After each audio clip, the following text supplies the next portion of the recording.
السلام عليكم ورحمة الله تعالى وبركاته. ترحب بكم مجددا على قناة أطلسية شانيل. اليوم نقدم معكم واحد العصير اللي تيجي بكمية وفيرة وفي متناول الجميع. هنا عندي واحد الكيلو ديال الليمون أو البرتقال، عندي واحد 2 حامضات، عندي كيلو ديال الجزر أو خيزو، وكيلو ديال القرعة.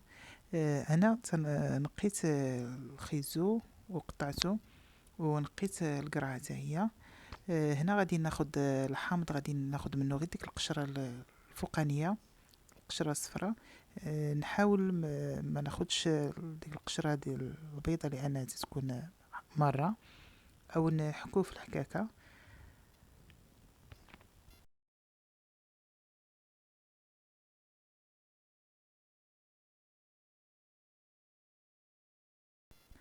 وغادي نحيد له ديك القشره البيضاء، باش غادي نقطع هاد الحامضات هادو، وغادي نحيد لهم داك العظام ديالهم.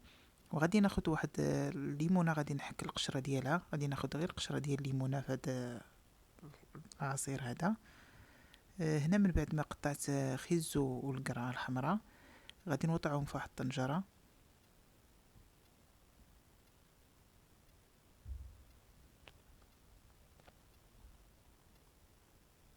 وغادي نزيد عليهم داك الليمون اللي نقيت وقطعت حتى هو، حيت له العظام الا كاينين فيه تنحيدو لهم كلشي، العظام لا الحامض ولا الليمون. غادي نضيف عليهم واحد الكوب ديال الماء، غير قياس فاش غادي يطيب. وغادي نسد عليهم في الطنجره، نحسب ليهم من بعد ما تصفر واحد ربع ساعه. هنا من بعد ما طابت لي هاد الليمون وهاد الخيزو هذا والقرعه، غادي نطحنهم.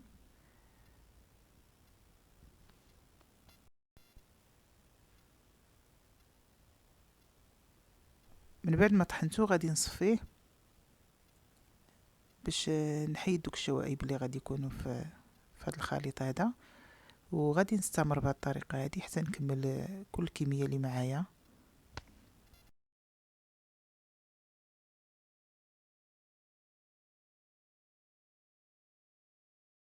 هنا راني ما زدتلو لا ما لا حتى شي حاجه، طحنته غير في داك الماء اللي طاب فيه، حتى من بعد فاش غادي نبغي نصايب العصير اللي غادي نبقى نضيف له الماء ونضيف له الفواكه اللي بغيت. كيف ما شفتوا فالقوام ديالو تيجي ثقيل. ممكن نحتفظوا به في الكونجيلاتور او المجمد. انا هنا في العصير الاول غادي ناخد الفريز، وغادي نضيف عليه كميه من داك العصير اللي طيبته طحنت، وغادي نضيف عليه الماء والسكر على حسب الرغبه ديال كل واحد. هنا الفواكه على حسب الاختيار ديالكم.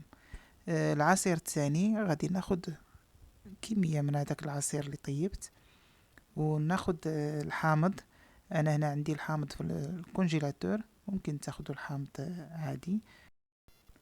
غادي ناخد قياس حامضه في لتر ديال الماء. هاد العصير هذا تيجي منعش بزاف، والمذاق ديالو روعه.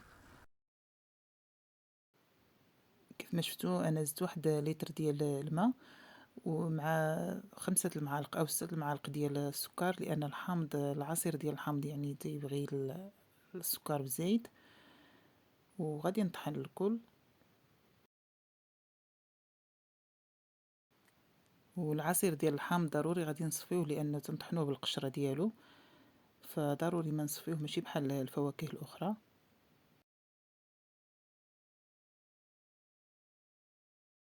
وهذا العصير الثالث كيف ما الاول، خديت واحد الكميه من داك العصير اللي طيبت، وغادي نضيف عليه هنايا البنان او الموز،